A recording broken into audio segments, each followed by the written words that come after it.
Bé, bona tarda a tothom. Començarem aquesta sessió de la Comissió d'Economia i Hisenda i abans de començar voldria preguntar als grups parlamentaris si tenen alguna substitució per comunicar. Sí, endavant. Sí, moltes gràcies, presidenta.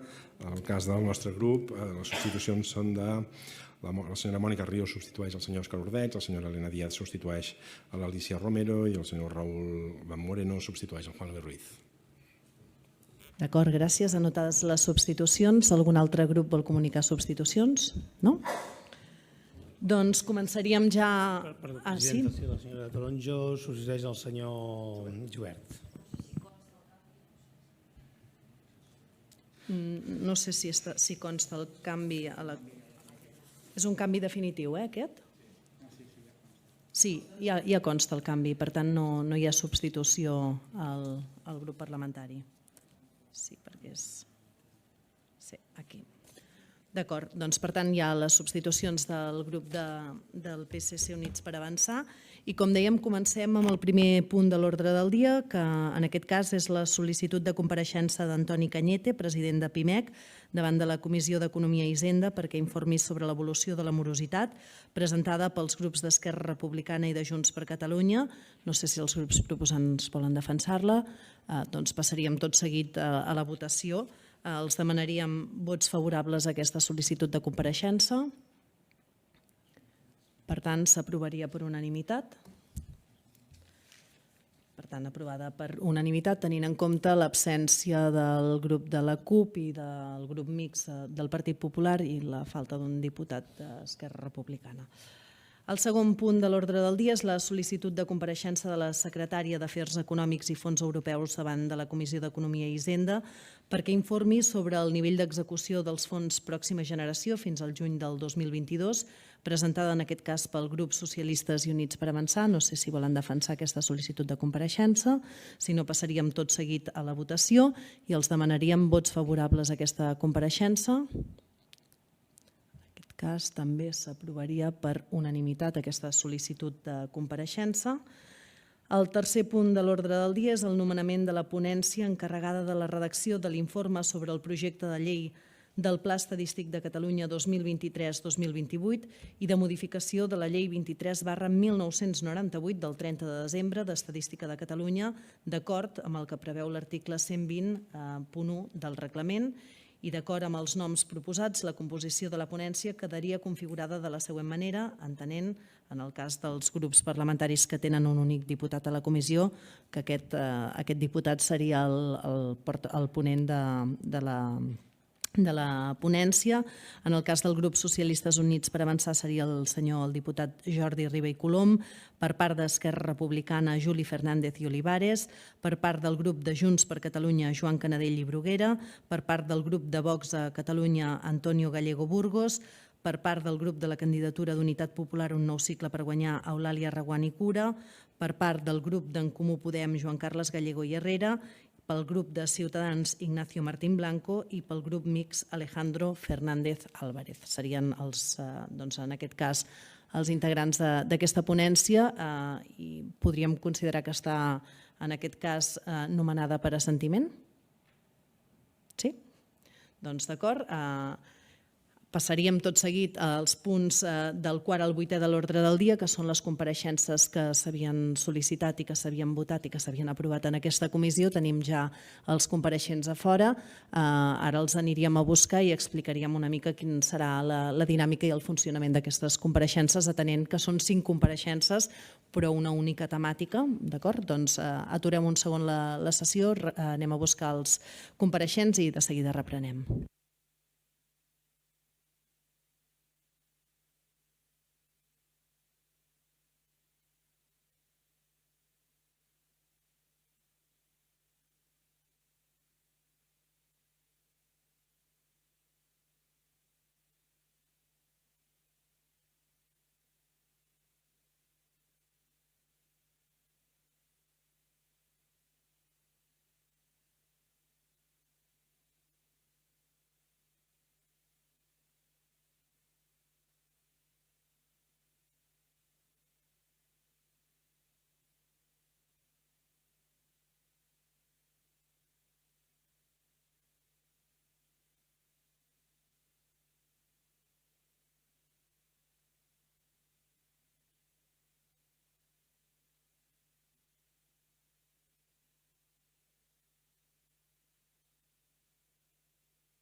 Doncs bona tarda altre cop. Reprenem la sessió de la Comissió d'Economia i Hisenda.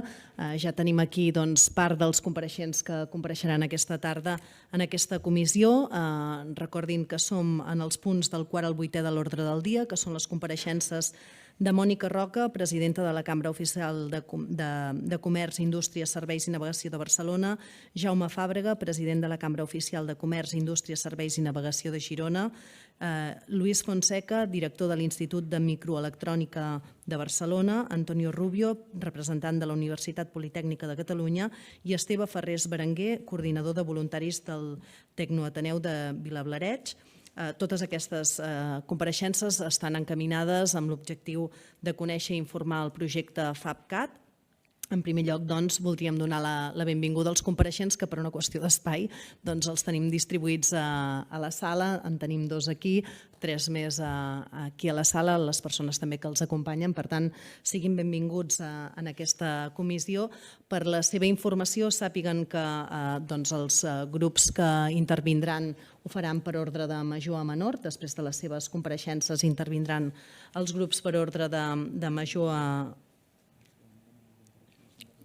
Disculpi, que el lletrat em corregeix, que primer intervindran els grups que van sol·licitar les compareixences, que en aquest cas són els grups d'Esquerra Republicana i el grup de Junts per Catalunya, i després sí de major a menor.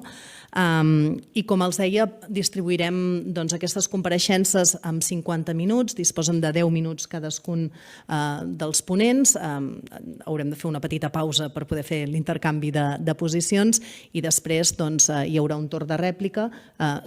Disposaran de la meitat del temps del qual han disposat en la intervenció inicial, per tant, per poder respondre les qüestions que els plantegin els diferents grups parlamentaris. En primer lloc, intervindran la senyora Mònica Roca i el senyor Jaume Fàbrega i, posteriorment, com dèiem, intervindran el senyor Luis Fonseca, Antonio Rubio i Esteve Ferrés. Cadascun, com dèiem, tindrà un temps de 10 minuts. I per tant aquesta serà l'organització. Després veurem una mica com organitzem les respostes, que també les podrem fer en bloc. Per tant, també demanaríem als diputats i diputades que organitzin també les qüestions que els vulguin plantejar per poder fer fàcil la tasca de respondre als ponents. Per tant, senyora Mònica Roca, quan vulgui. Hola, bon dia.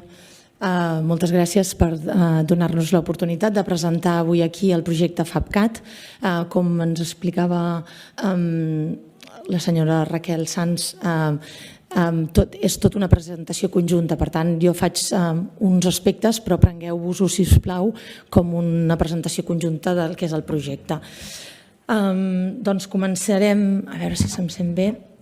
Aquest és el llistat de qui presentem i jo començo amb el context i els antecedents i una mica el que és la proposta i com hem arribat aquí. Aleshores, possiblement hi haurà coses que us diré que ja sabeu, però jo crec que està bé potser refrescar una mica el que és aquest context. Sabem que els xips són un actiu estratègic per la transformació digital en molts aspectes de la nostra economia i de la nostra vida, com és la mobilitat, la ciència, per descomptat, la connectivitat, l'internet de les coses, que avui en dia sabem que tot va més. La indústria dels microxips funciona com una cadena de valor i és una cadena de valor molt llarga, que hi ha molts actors en aquesta cadena de valor.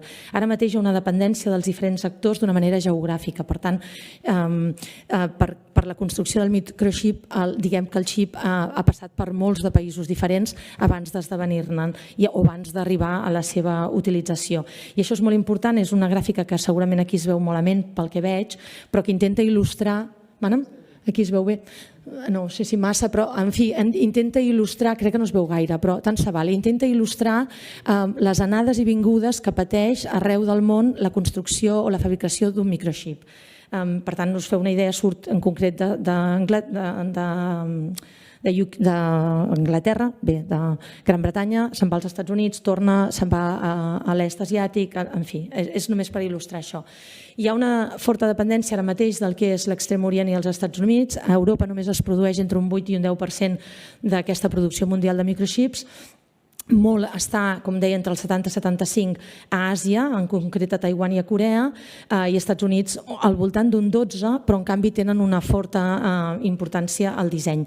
Tot això que jo dic és de manera introductòria i per tant més endavant veureu els detalls en la resta de ponències. Les conseqüències d'aquest model és que quan falla una part del procés se'n repercuteix a tots, i aquí hi ha uns quants exemples que els teniu a la vostra documentació, com per exemple són a algun lloc hi ha les úniques fàbriques que són capaces de realitzar els microxips més avançats, o en algun altre lloc, per exemple com als Països Baixos, hi ha l'únic proveïdor d'aquesta litografia ultravioleta extrema, i per tant quan falla un punt de la cadena se'n repercuteix tota la resta de la cadena. Això amb la Covid es va veure molt agreujat, perquè quan hi havia un problema, insisteixo, repercutia a tot arreu. Per tant, hi ha hagut tensions geopolítiques i una disputa entre el que és els Estats Units i la Xina per veure com s'avança. Tots dos han fet apostes diferents. La Xina, aquest pla ja hi era d'abans, però en tot cas té aquest objectiu d'assolir el 70% d'aquesta producció d'una manera autònoma al 2025. Hi ha hagut resposta als Estats Units com una llei i el govern que aplica aquestes regles d'exportació per frenar l'avenç tecnològic de la Xina, d'alguna manera. Aquesta és una gràfica molt il·lustrativa on veureu que Europa claríssimament s'ha quedat enrere des de fa uns anys. L'any 1999 tenia a Europa un 44% de la quota de mercat i ara mateix només en té un 8. Veieu com apareix al 2000, al voltant dels 2000, la Xina, que no en tenia, i ara ja se situa en un 24% de la quota de mercat. I es veu molt clara l'evolució. I si no fem alguna cosa dels països europeus, doncs aviat tindrem només un 4% de la quota de mercat. Això per què? Perquè la previsió és que es dobli la producció dels microxips. Per tant, passaríem d'aquest 8 al voltant d'un 4. Des de la Unió Europea hi ha aquesta acció que és European Chip Act, que seria com aquesta aposta amb l'objectiu de duplicar i amb escreix la quota que tenim fins ara. Si parlàvem d'un 8, d'un 10, doncs arribar a un 20. Però això vol dir augmentar la producció per 4, insisteixo, no per 2, perquè es doblarà en termes generals. Aquesta gràfica també és interessant a l'hora de visualitzar en les diferents sectors de la nostra economia quina importància, quin pes té els diferents geogràficament. Per exemple, a Europa i est asiàtic, que seria el blau més fosc, veiem que la indústria de l'automòbil té un percentatge bastant elevat i en canvi en altres indústries que potser tenen un pes més elevat, en general Europa el té més baix. I això també és important a l'hora de decidir quin tipus de semiconductors podríem apostar-hi. Potser com a europeus seria millor estratègia, en tot cas tenir-ho en compte, algun que pugui anar bé en la indústria de l'automòbil, per exemple, però en tot cas, insisteixo, és per tenir-ho en compte. I aquesta gràfica il·lustra quina és l'esperança d'aquest creixement que s'espera en aquesta producció. Aleshores, què està fent Europa? Doncs insistim, la Comissió ha desenvolupat, ha posat aquest European Chip Act per solucionar aquesta escassetat que tenim en semiconductors i en concret ha disposat de 43.000 milions d'euros d'inversions públiques i privades en els estats membres de la Unió Europea. 43.000 milions d'euros pensem que és una aposta prou important i l'objectiu que dèiem és arribar al 20% de quota abans del 2030. Aquí són altres aspectes que també il·lustren, com per exemple Intel i TSMC, que busquen una localització a Europa. Llavors hi ha altres països com Alemanya, França, Itàlia, Àustria i Irlanda que també estan apostant i en concret Intel va decidir aquest març passat implementar la fàbrica a Alemanya, que claríssimament és una aposta segura per ells. Aleshores, hi ha un moment que és durant el Congrés de Davos, al maig del 2020 d'enguany, que l'estat espanyol anuncia que hi haurà un PERTE del voltant de 12.000 milions d'euros i l'última notícia d'ara fa 4 dies, l'11 de juliol, que Global Foundries i ST Microelectronics anuncien que la fàbrica de Grenoble es passarà dels 40 nanòmetres que és actualment a desenvolupar microchips del voltant dels 18-20. En concret ja us ho diran més els especialistes, però almenys posar les dades sobre la taula. Llavors el projecte de FAPCAT. Al setembre arrenca aquesta proposta amb un grup d'actors molt important que té suport d'universitats, centres de recerca, d'investigació, associacions i les cambres també. El 12 d'octubre aconseguim reunir-nos amb 4 conselleries. Entre l'octubre i el novembre ja hi ha un interès per part d'inversors i això és molt important perquè això no pot fer-se si no hi ha un interès, una inversió important. I el 13 de gener ja ens veiem amb el Ministeri d'Indústria. Després s'estableixen contactes diversos a nivell internacional, es proposa un manifest, s'aplega tot amb una pàgina web i es consoliden 3 localitzacions que també en parlarem més endavant, més concret. I a l'abril ja s'incorporen altres universitats, altres associacions com Foment o la Fundació Impuls CatSud que fins aleshores no hi eren. El PERTE té 4 aspectes importants. Reforça la capacitat científica, més de 1.000 milions d'euros. Estratègia de disseny, aquí a Catalunya som molt forts amb aquests 2 aspectes perquè a nivell de disseny tenim el Barcelona Supercomputing Center que està molt ben posicionat, però hi ha una construcció de 2, de moment, plantes de xips amb més de 9.000 milions d'euros. I una quarta, que és la dinamització de la indústria TIC, on també hi ha uns 400 milions d'euros. En concret, en Jaume Martorell, que és l'alt comissionat pel PERTE de semiconductors, el dia 8 de juliol feia una roda, no sé ben bé si era una roda de premsa, però una exposició, i deia que ja estaven rebent projectes interessants de diferents comunitats autònomes. Em sembla una dada important a tenir present. Per què Catalunya, que és la nostra aposta? Catalunya és un pol industrial, malgrat el que ens havien fet creure darrerament. Catalunya ja té un 20% de percentatge de la indústria. O sigui, el pes de la indústria a l'economia catalana és de més d'un 20%, que és més alt que la darrera època. Però, a més, representa el 25% del que és l'estat espanyol. I una dada que també és interessant és que el 47% de la inversió total estrangera el 2021 a Catalunya va anar per indústria i TIC. Per tant, sí que tenim una indústria potent a Catalunya, la seguim tenint. Però, a més, tenim infraestructures molt ben connectades. Poso el corredor del Mediterrani amb una pregunta, perquè és veritat que podria anar més bé, però en qualsevol cas pensem que tenim una indústria ben connectada. És un sector TIC capdavanter que aporta un 10% del PIB català, el sector TIC. A part, tenim molts centres d'investigació de renom internacional molt al voltant del que és els semiconductors i d'altres, fires i congressos per descomptats, i s'està començant a generar un interès molt important al que és la indústria dels semiconductors. Llavors, per què també pensem que ara hem après lliçons? L'any 85 va haver la creació del Centre Nacional de Microelectrònica. El 87 s'instal·la ATT a Tres Cantos, però tanca aquesta fàbrica el 2001. Per què? I ens deia el mateix el comissionat, perquè hi havia una manca d'ecosistema i una baixa demanda. Ara i aquí aquestes condicions són radicalment diferents. La demanda està assegurada perquè tot apunta que es duplicaran els propers anys i l'ecosistema existeix i existeix amb escreix.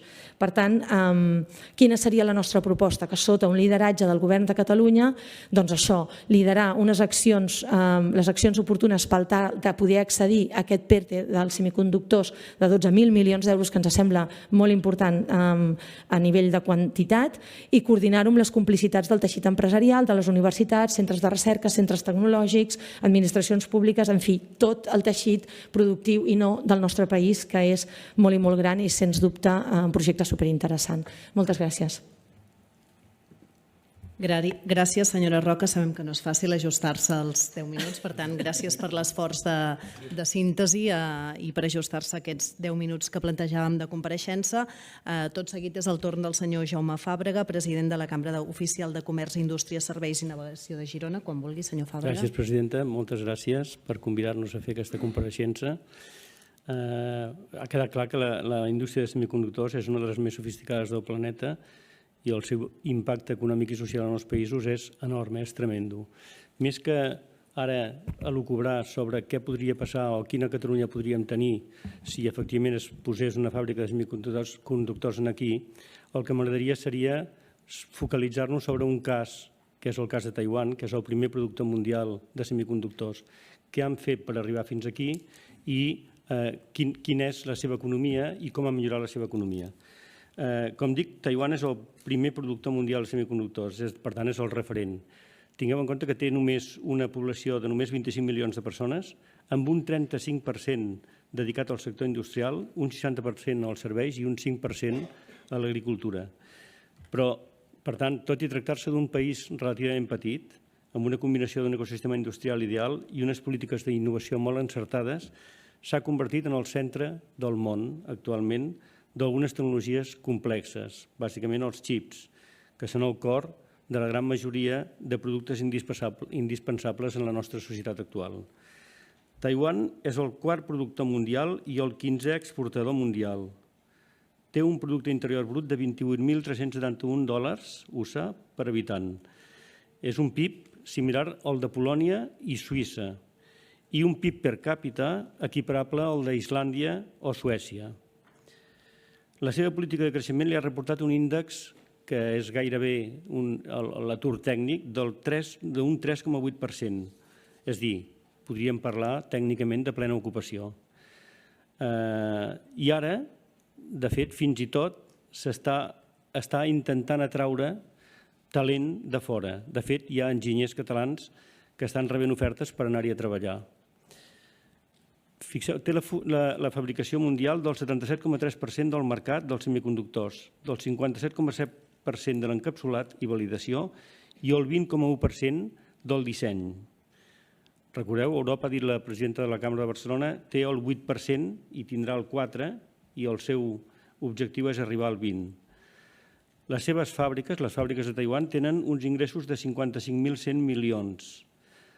La fabricació dels xips suposa 61.500 milions anuals. Són 6.400 milions en fabricació de memòries, 12.800 milions en encapsulat, 5.800 milions de validació i 28.800 milions de disseny. Com ho va fer això a Taiwan? Com ha arribat en aquestes xifres? Doncs bàsicament perquè el govern va assumir la investigació industrial que llavors es va cuidar molt de transferir a la indústria. I, per tant, les empreses petites del territori, que llavors no tenien cap capacitat d'investigació, es van concentrar en el desenvolupament i en la producció de xips. La rendibilitat d'aquesta producció és evident, així com també l'enorme dependència que bona part del món té avui de Taiwan. D'aquí la inquietud europea per canviar aquest estat de coses. Els problemes que la pandèmia ha portat a les cadenes de subministrament i l'escassetat de productes que no tenen la seva fabricació principal a Europa ha fet necessària una reflexió ineludible, que és aquesta dependència dels semiconductors que pot obligar al tancament de fàbriques de sectors tan diversos. Ella parlava del sector de l'automoció, també del sector sanitari, dels electrodomèstics, etc. I cada vegada més, perquè cada vegada hi haurà més xips integrats en la nostra vida. I les nostres empreses, el que no pot ser és que depenguin d'un xip que no podem fabricar. I no parlo tant com a català, sinó també com a europeu. Per tal de recuperar aquesta sobirania digital, la Unió Europea ha fet una crida a la participació en la fabricació de xips als seus estats membres a través de l'European Chip Act, amb l'objectiu d'establir les condicions per tal d'augmentar la capacitat de producció europea fins, ja hem dit, al 20% del mercat mundial a l'any 2030, és a dir, d'aquí 8 anys. Per què? Perquè la Unió Europea cada vegada és més conscient que cal evitar l'excessiva dependència de determinats sectors tecnològics que són vitals per al nostre desenvolupament. Cal recuperar la seguretat de subministrament a través de la reindustrialització i fer front a la deslocalització progressiva viscuda en aquestes darreres dècades. I això suposa invertir en la capacitat d'innovar, en el disseny, en la fabricació i en l'embalatge de xips avançats. Cal superar els obstacles que tenim actualment a Europa per a aquesta mena de fabricació i abordar l'escassetat de competències, atraure i retindre el talent i oferir les condicions per donar suport a l'aparició d'una mà d'obra qualificada, és a dir, generar talent. Després en parlarem abastament de tot això. Ens cal, per tant, desenvolupar les cadenes globals de subministrament de semiconductors. A Catalunya tenim aquesta capacitat que no teníem fa un temps.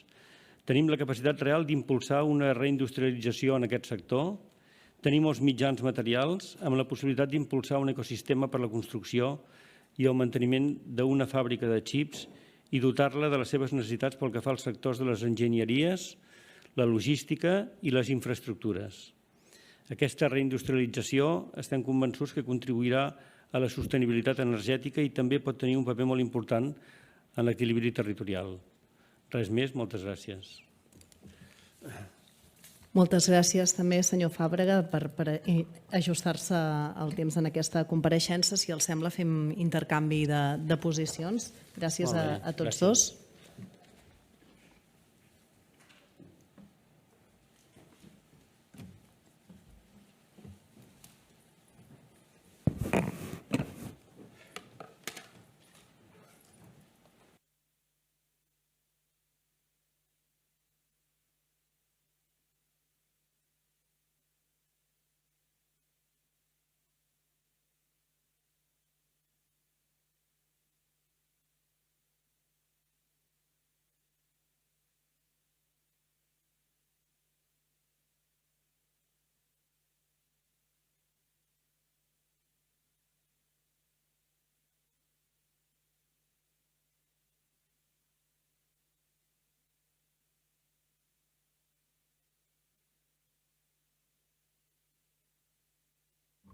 Doncs, feta aquesta petita parada tècnica, seguim amb aquestes intervencions al voltant del projecte FabCat. En aquest cas, el Lluís Fonseca, director de l'Institut de Microelectrònica de Barcelona, serà el següent compareixent. Per tant, quan vulgui.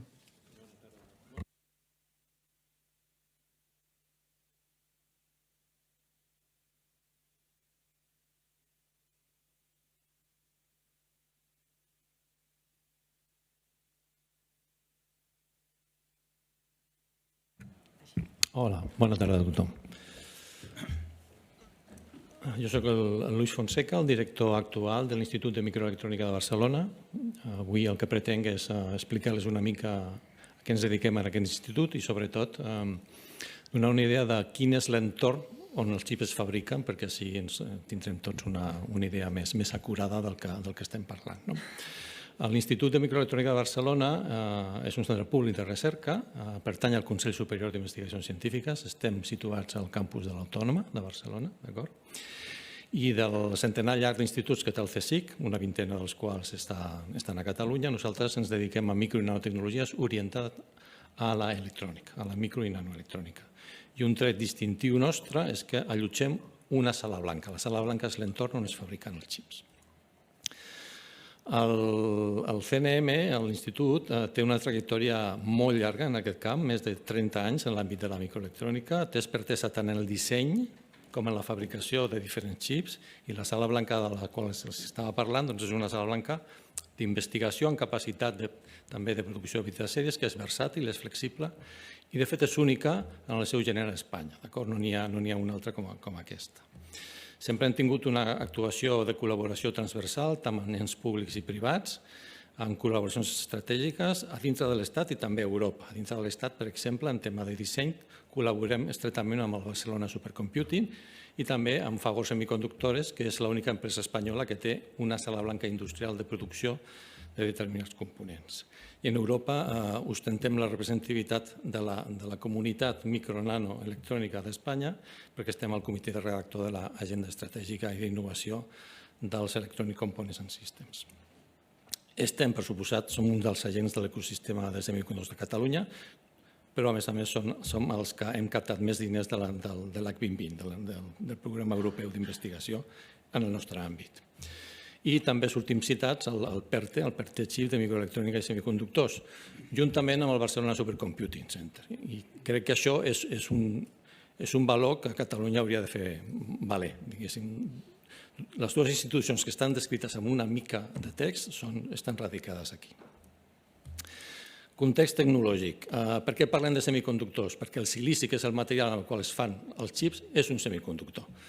És un material, afortunadament, superabundant, per això la indústria es sosté, i amb aquest material es fan aquests grans lingots, que fan més de 2 metres de llargada, que es tallen a rodanxes de diferent mida. Això són les oblies. Aquestes oblies de silici són les que es processen a les sales blanques i on es fan els xips. Un xip s'ha de dissenyar, té una plasmació tecnològica en una sèrie d'etapes que capa a capa es va creant el xip a l'olia. Aquesta olia, quan ja s'ha acabat, Es talla a trossos i cada tros d'aquest és un circuit integrat, és un xip. De fet, la paraula xip ve de l'anglès, que vol dir bocí. Després, aquests xips es testegen i s'encapsulen en aquelles coses negres que vostès potser han vist en plaques de circuit integrat. Aquest tipus de coses són els encapsulats. Però el xip està dins, d'acord? El xip no és això, el xip està dins. De fet, l'oportunitat més gran que tenen vostès de veure un xip és si van a casa i tenen una targeta caducada, sense por pelen això, que la banca no s'enfonsarà, i aquí darrere està el xip. Aquí veuran un quadradet de 2 mil·límetres per 2 mil·límetres, això és el xip. Com ha evolucionat tot això? Doncs fent les dimensions mínimes que són capaços de fabricar dintre d'un xip cada vegada més petites. Als anys 70 es podien fer de 10 micres, que això és molt més prim que un cabell humà, però és que ara estem als 10 nanòmetres. 10 nanòmetres és 1.000 vegades més petit que les 10 micres d'abans. Això se'n diu miniaturització i la seva conseqüència és que podem integrar més dispositius en la mateixa àrea. L'altre vessant d'evolució ha estat que les oblies que els mencionava cada vegada són més grans. Van començar amb una coseta de 2,5 centímetres i ara són de 30 centímetres de pizza familiar. Això què vol dir?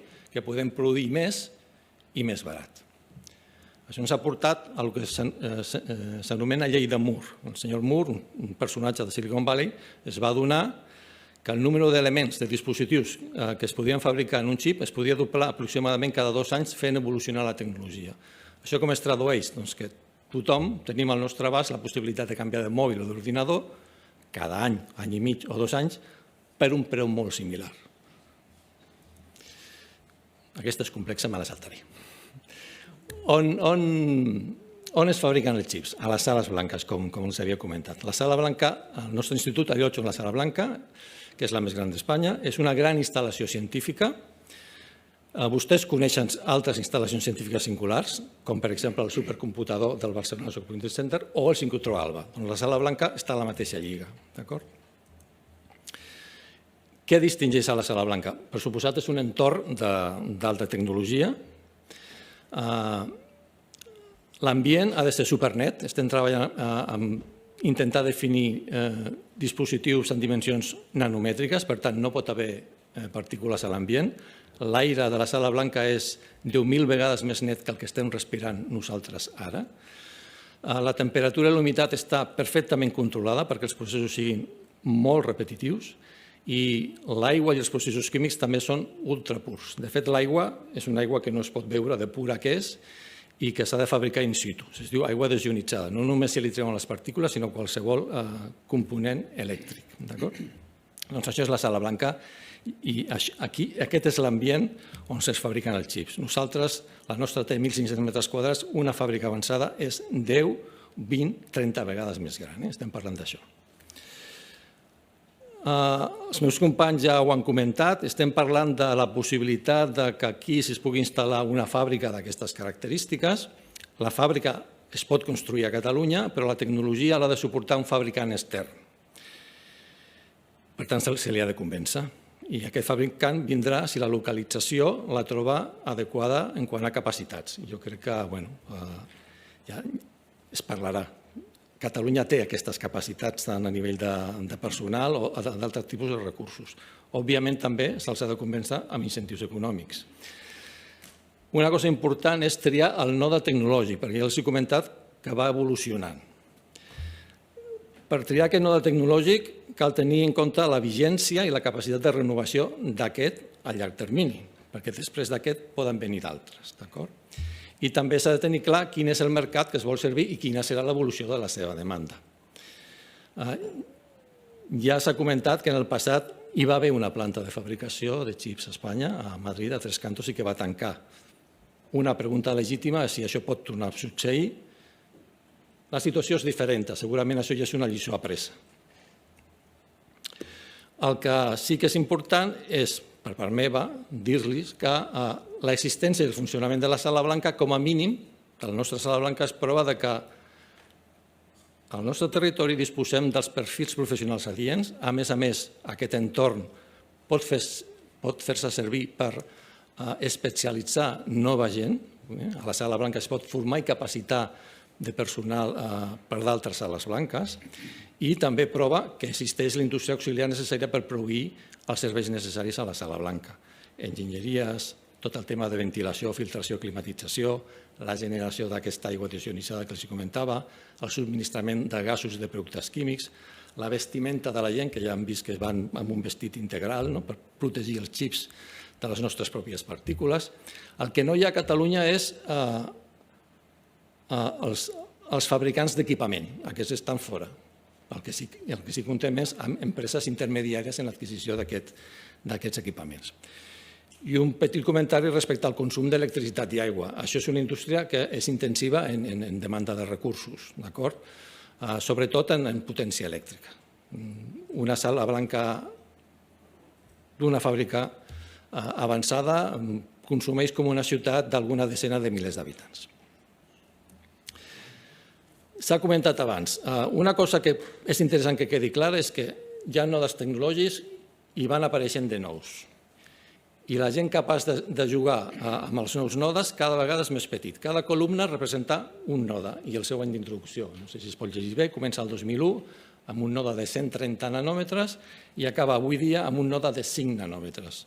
Doncs l'alçada de la columna i amb el seu nom són els fabricants que són capaços de lidiar amb aquesta tecnologia. Ja veuen que ara mateix en queda un, que és TSMC, que prové de Taiwan, com els han explicat. Això vol dir que la resta de nodes tecnològics ja no serveixen? No. Aquí tenen en aquesta gràfica la producció per nodes tecnològics. A la seva esquerra tenen els més avançats, els de 5 nanòmetres, i a la seva dreta els més madurs. Ja veuen que el gruix de producció no està en la part més nova, està més aviat al mig. I, de fet, el volum de possible mercat és molt semblant a tot arreu. Per tant, l'elecció, en aquest sentit, està oberta. Evidentment, els nodes més moderns estan orientats a aquests productes que són més exigents, com els mòbils, els ordinadors o els servidors, tot el que suporta la infraestructura de la xarxa, diguéssim. Però a la indústria, per exemple, com la de l'automoció, estan ara mateix treballant amb nodes intermedis o madurs. I em sembla que això era tot el que volia explicar-vos. Moltes gràcies. Doncs moltes gràcies, senyor Lluís Fonseca, també per ajustar-se al temps. Seria el torn ara del senyor Antonio Rubio, representant de la Universitat Politècnica de Catalunya. Els deixem que faci l'intercanvi de documents per poder projectar, doncs quan vulgui. Ara encendre el micròfon i hauríem de parar l'altre. Bona tarda. El meu nom és Antonio Rubio, professor de la Universitat Politècnica de Catalunya. Si bé en aquesta compareixença estic representant les universitats promotores de FAPCAT. Mundialment, els clústers exitosos d'empreses d'alta tecnologia i grans centres de recerca han crescut al voltant d'universitats d'alt prestigi. Califòrnia, França, Alemanya, Bèlgica. Aquestes universitats, centres formatius atractors, han estat eix de formació i llavors de talent, combinació que els ha conduït a l'èxit. Per tant, el tema de formació i capital humà, el rol de les universitats, és un aspecte clau quan parlem d'iniciatives de creació d'un nucli tecnològic a Catalunya. I en aquesta presentació, és on jo intentaré il·luminar la situació de Catalunya. La iniciativa de FAPCAT de fomentar, de procurar la creació d'un ecosistema de fabricació i disseny de circuits integrats, és a dir, d'implementació de circuits integrats en tecnologia de semiconductors a Catalunya, per fer a Catalunya més rica i competitiva, permetent la implementació de circuits integrats aquí, suportant la nostra indústria i creant de nova, així com servir empreses externes, és evident una actuació que de manera conjunta i en col·laboració amb els centres de recerca i tecnologia catalans, les universitats catalanes, volem fomentar. Ja està bé, està tot bé. Per això, les universitats catalanes i de manera especial les tecnològiques estem integrades a la iniciativa de FAPCAT. Disculpeu aquesta transparència en tanta lletra, és un extracte d'una nota de premsa, però bàsicament la idea és que de bon inici les universitats que van donar suport a FAPCAT són les que aquí figuren: la Universitat de Barcelona, la Universitat Autònoma de Barcelona, la Universitat Política de Catalunya, la Universitat de Girona, la Universitat de Rovira Virgili, que en col·laboració, amb treball comú amb l'Institut de Microelectrònica de Barcelona i el Centre Tecnològic Eurecat, vam donar suport a aquesta actuació, generant en l'abril del 2022 aquesta nota de premsa on clarament nosaltres donàvem suport a la proposta de que Catalunya pogués acollir indústries de semiconductors i circuits integrats. Això va ser abans del PERTE. Per poder desenvolupar aquesta actuació cal una component fundamental, que és l'aspecte humà, qui mou tot això. Hem dit que vindrà una empresa de fora, però aquí hi ha d'haver gent que també ho sàpiga moure i que ho fem nostre, que és també una cosa per la qual segurament altres iniciatives van fallar. Aleshores, es tracta de generar talent, de generar enginyers ben formats. Doncs bé, Catalunya compta amb una molt bona i estimada internacionalment capacitat de generar enginyers. No només relacionats amb la tecnologia electrònica relacionada amb els circuits integrats, sinó també en l'àrea dels computadors i també en àrees molt relacionades amb la fabricació, com és l'enginyeria química i l'enginyeria de materials. Anant ràpid, aquí tenim una transparència en què ens mostra les àrees consolidades per màsters exitosos a Catalunya ara, on es veuen les diverses universitats i veiem que formem gent a les àrees de la nanociència, nanotecnologia, aspectes quàntics, enginyeria electrònica, nanociència i materials. Això és una realitat. Aquests màsters tenen molts clients, tenen clients externs, estudiants, és una cosa que funciona. Però no només aquí. Hem dit que hi havia també la necessitat de química, materials i altres. També les nostres universitats tenen una generació d'enginyeria molt interessant, com és la química, la de materials, logística, mecànica, industrial, gestió d'empreses i també emprenedoria i actuació. Això és el que tenim ara. Doncs bé, les universitats catalanes, especialment les tecnològiques, perquè us he de dir que totes les universitats han donat suport d'una manera o una altra a FabCat. L'única cosa és que tecnològiques són aquestes 5 que hem mencionat. Doncs bé, aquestes universitats catalanes tecnològiques que tenen aquest material que hem vist ara, per contrapartida, s'estan avançant i estem dissenyant un clúster de formació en l'àmbit de la fabricació i el disseny dels circuits integrats. No volem només un tros, volem tot.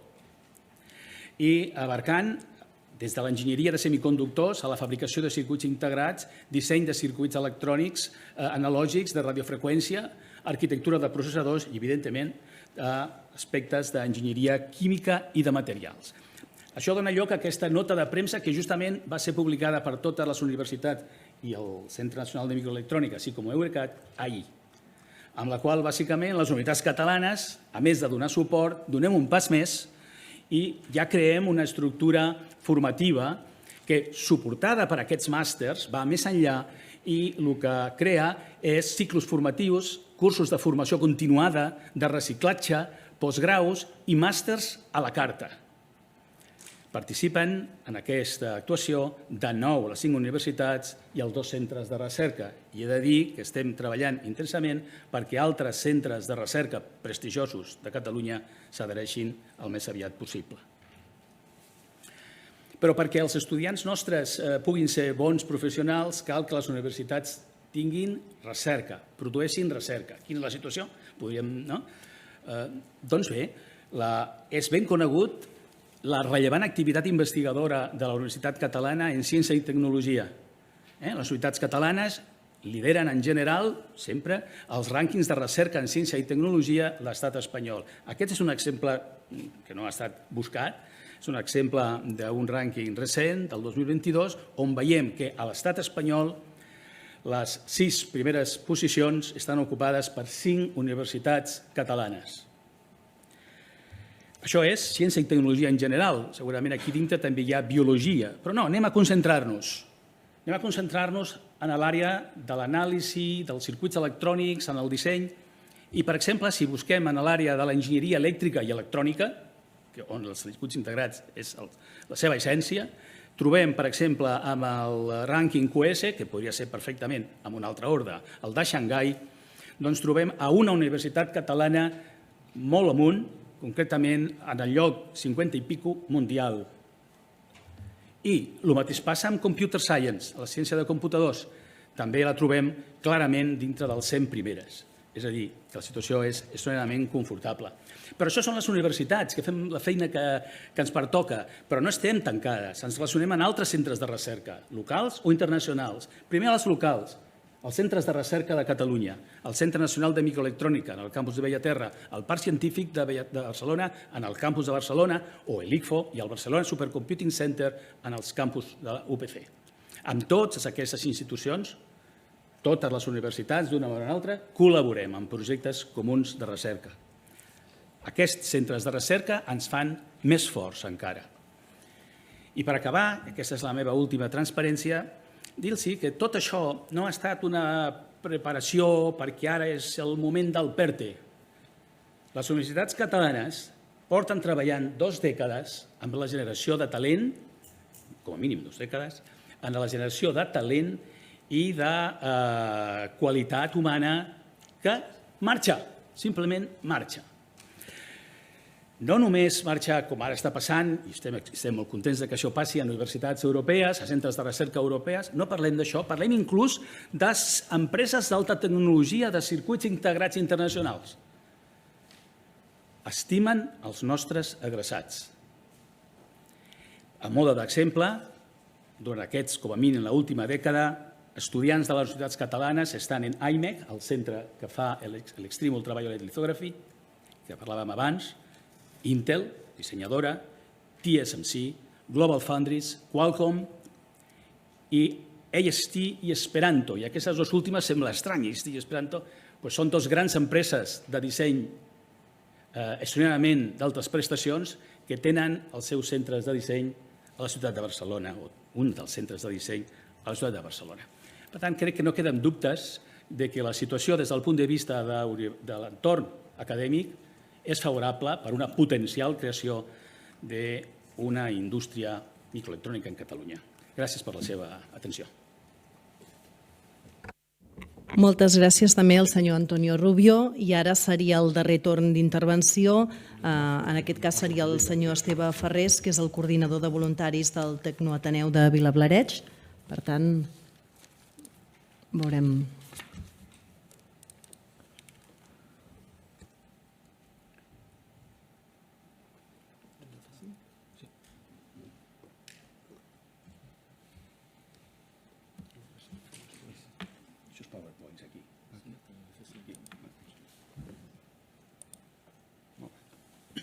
Moltes gràcies per l'oportunitat d'explicar la proposta.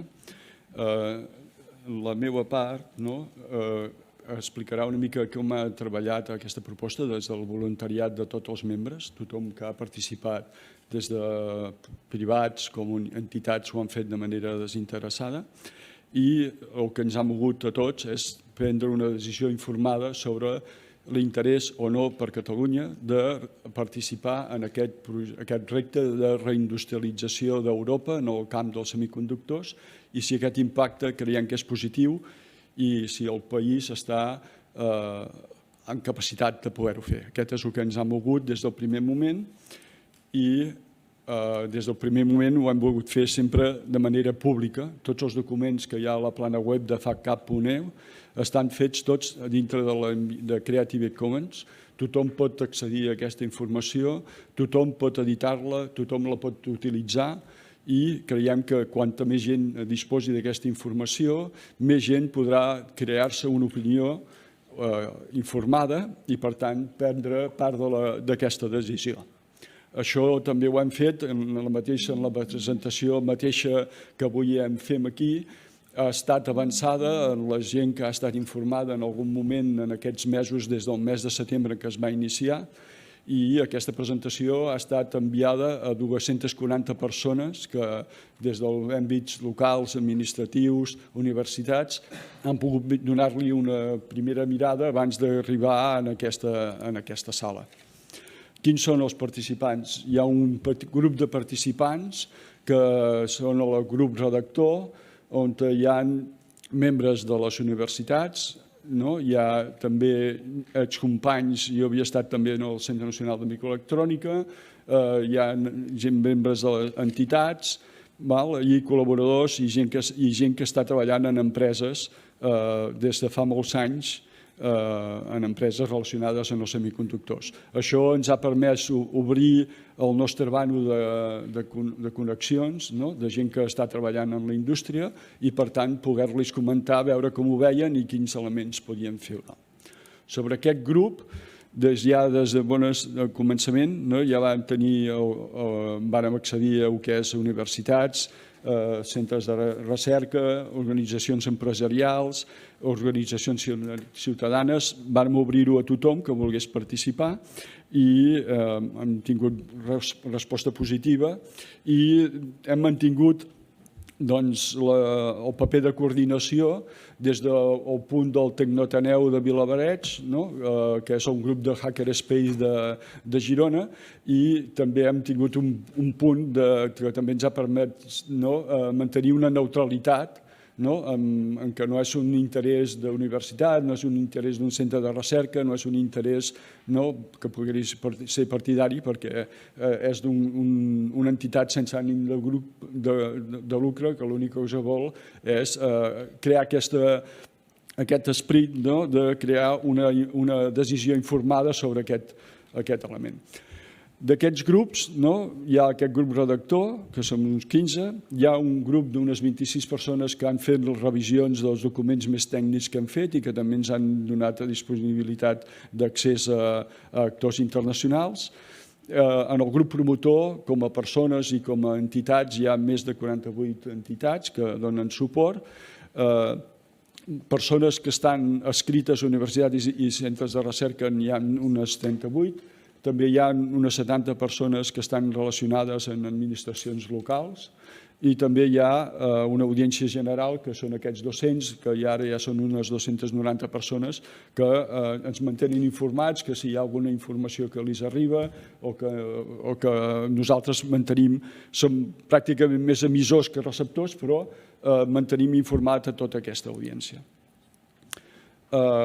Rellevants, tornem a comentar les cambres de comerç que han fet la presentació i que, per tant, també és mirar com aquest teixit industrial pot rebre i com veiem que està preparat per fer-ho. Les universitats amb tota la part de capital humà, formació, que no ve d'avui, sinó de tots els anys que ja s'està formant tots aquests màsters. Els instituts de microelectrònica, l'Institut de Materials, també han donat suport, Eurocat, Foment també ha estat, Comissions Obreres també s'ha afegit a donar suport per l'impacte que pot tenir en això en el teixit industrial. CatSalut, com a una organització territorial que fomenta els territoris de Tarragona, i també A+, també s'hi ha afegit des del sector de l'automòbil i així. I també han tingut converses amb empreses particulars però que no han fet el pas. Algunes perquè hem accedit als enginyers i que han vist bé la proposta, però aquests enginyers no han sigut capaços d'escalar-ho als equips directius d'aquestes grans corporacions i hi ha hagut un efecte de tap que no ha permès una decisió informada a dalt de tot i que en aquests mesos, com veureu, s'ha expandit el debat i això més o menys ha arribat a totes les taules que poden prendre una decisió. També hem comentat, la Mònica al començament, ja en el primer schedule que hem fet, el primer ja hem parlat amb el govern de la Generalitat, també està informat el govern central, ja al Ministeri d'Indústria hi hem parlat també en Invest Spain, perquè ells tindran un paper important en com se gestiona aquests diners del PERTE i aquestes connexions en aquestes empreses internacionals, partners tecnològics que han de veure aquest emplaçament com un lloc viable. I també, des del començament, també ens hem preocupat de veure que aquesta inversió, aquest impacte amb el territori, aquest impacte en infraestructures, aquest impacte en comunicacions, en localització de nous llocs de treball, en concentració de persones, estaria bé o no ben rebut en el territori. I també per avançar possibles partners tecnològics, de saber que estarien benvinguts en un territori, que no trobarien una reticència en aquests elements. Aquests elements ens han permès identificar quatre grups de localitzacions. Parlaré una mica més endavant i podrem comentar cada un d'aquests quatre. Com he comentat, creiem imprescindible, ja des del setembre passat, abans que es parlés del PERTE i tot això, veure l'anàlisi de viabilitat, la conveniència i les localitzacions. La proposta era que fos una fàbrica de producció en massa, en una tecnologia madura, que ja estigui ben implantada en el mercat, que sigui adient per fer nous productes, que no sigui ja obsoleta, sinó que sigui adient per nous productes, que tingui un abast mundial, que sigui capaç també de donar suport a la indústria local i que estigués de l'ordre de les capacitats que podria tenir el territori per mantenir-la viva i per mantenir-la rendible. I aquest és el que s'ha comentat en tot aquest grup d'experts. Quina seria la fàbrica objectiu que ja s'ha proposat des del mes d'octubre? S'ha proposat una tecnologia que estiguiria de l'ordre de 28 i 15 nanòmetres. Aquí hi ha dues franges, seria una que havíem comentat, seria entre 28 i 20 nanòmetres, seria una tecnologia confortable per fer tota la part de disseny analògic, de radiofreqüència, tot el que és internet de les coses, tot el que seria microcontroladors, automatismes, domòtica, totes aquestes parts podrien funcionar bé. I una 15 nanòmetres, actualment Intel, la seva tecnologia punta està en 10 nanòmetres digital, aquesta seria una de 15 nanòmetres digitals, encara estaria lluny d'una barrera tecnològica que està a 100 nanòmetres i per tant també seria una tecnologia confortable de l'ordre del que Intel està oferint avui i que està intentant arribar a 100 nanòmetres. Aquesta fàbrica comentàvem que serien uns 22.000 milions d'euros d'inversió, podria crear uns 2.000 llocs de treballs directes, 40.000 indirectes, necessitaria unes 36 hectàrees, disculpin. 36 hectàrees mínim. Això, per ser viable, comptàvem que l'empresa tecnològica hauria de portar de l'ordre de 12.800 milions d'euros, hi hauria d'haver-hi eines financeres aportades per grups inversors que no participarien en la propietat de l'empresa de l'ordre de 2.700 milions d'euros. L'estat espanyol i la Unió Europea dins del CHIP Act i el PERTE haurien aportar de l'ordre del 26%, uns 5.700 milions d'euros. L'administració local, que en principi seria la Generalitat, hauria de posar uns 500 milions en infraestructures i les locals uns 150 milions. Aquests números es van presentar ja al mes d'octubre i ja són els que hem anat presentant tant als partners tecnològics com a les administracions per marcar un punt on iniciar les discussions. Després, si aquesta fàbrica acabarà sent la de 22.000 milions o la de 15.000 milions, depèn de la tecnologia. També els socis inversors també deien, depèn de la tecnologia, posem 1.500 milions, en posem més, depèn del que s'hi vulgui fer.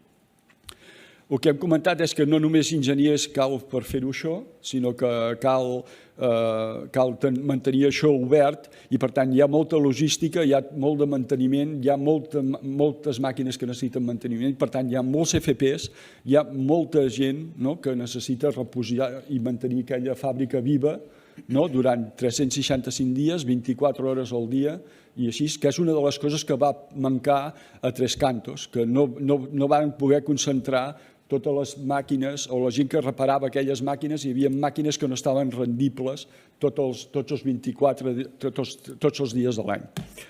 Quines ubicacions hem comentat perquè fossin d'interès d'un partner tecnològic? Han de ser zones industrials, properes a un aeroport, a un port, connectades per carretera, per tren convencional, per tren d'alta velocitat, en una bona logística, ben connectats, que existeixi una indústria de suport que pugui mantenir aquesta climatització, aquests filtres, aquesta aigua desionitzada, tot el que necessita consumir i tot el que consumeix aquesta fàbrica després alliberar i, per tant, donar-li sortida i connectar-la. Hem pensat, des del començament, Sant Esteve Sesrovires es va apropar, Sant Esteve es va ajuntar amb Abrera i Martorell, també han mostrat el seu interès, com a possibilitat de reindustrialització de SEAT, que ara té uns espais que probablement no necessitaran en el futur i que està a prop del CNM, del sincrotró Alba, dels ports, dels aeroports. Seria un lloc de reindustrialització, de suport també en el que és SEAT. Riudellots de la Selva també va aparèixer des del començament amb el suport de l'Ajuntament de Girona. Té un parc molt gran, més de 400 hectàrees estarien disponibles en un termini breu, un termini que caldria requalificar uns terrenys que ja estan disponibles per la Generalitat i que té un port molt a prop, a Palamós, té l'aeroport a tocar i té tot un entorn industrial i també una zona on pot créixer i no està congestionada de comunicacions, en un tren d'alta velocitat a prop i així. Figueres, Vilamalla, encara tenen també aquesta àrea de 400 hectàrees per poder crear un pol tecnològic que vindrien d'una reconversió d'uns terrenys que estaven destinats a ferroviari i que ara, després de les últimes aplicacions del tren d'alta velocitat i la connexió amb França, estarien disponibles per requalificar-se i ja estan reservats i tindrien més de 400 hectàrees, comptant que els pols tecnològics que hi ha arreu estan parlant ja no d'aquestes 36, que serien el mínim per 3 fàbriques, sinó un parc tecnològic de la mida dels que estan fent el Hyonos o els que hi ha a Taiwan.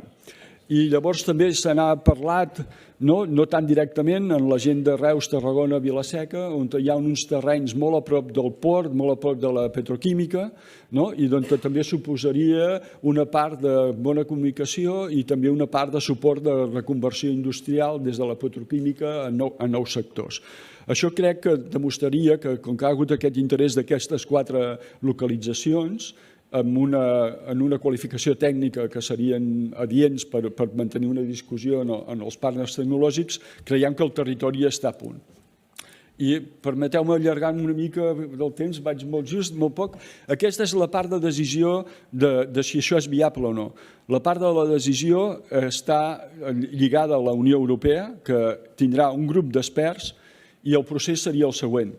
Hauria d'haver-hi un estat que demanés aixequés la mà dient que està interessat en participar en el repte d'industrialització de semiconductors a Europa.